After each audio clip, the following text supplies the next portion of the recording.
நம்ம public mentality மாறாத வரை இது இப்படி நடந்துக்கிட்டே இருக்கும். தயவுசெய்து எல்லாரும் மெச்சூரிட்டியோடு நடந்துக்கங்க. வீட்டில் உள்ளவங்களுக்கும் மெச்சூரிட்டியோடு நடக்க சொல்லி யார் ஒரு ஃபேமஸான பர்சனோ அரசியல் பர்சனோ யாரையும் பார்க்குறதுனால நமக்கு பெருமை கிடையாது, அது ஒரு கெத்து கிடையாது.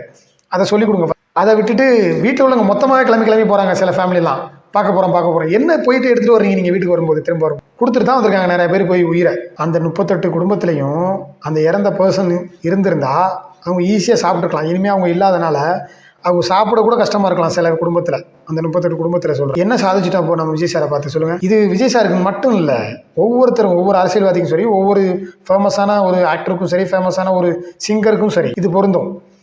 யாரையும் நம்ம பார்க்குறதுனால நம்ம வளர்ந்துட மாட்டோம், நம்மளோட மதிப்பு கூடிடாது, அல்லது நம்மளோட ஃபினான்ஷியல் மேலே வந்துடாது, அல்லது நம்ம ஹெல்த் நல்லா இராது. ப்ளீஸ், பார்க்குறதுனால ஒன்றுமே இல்லை.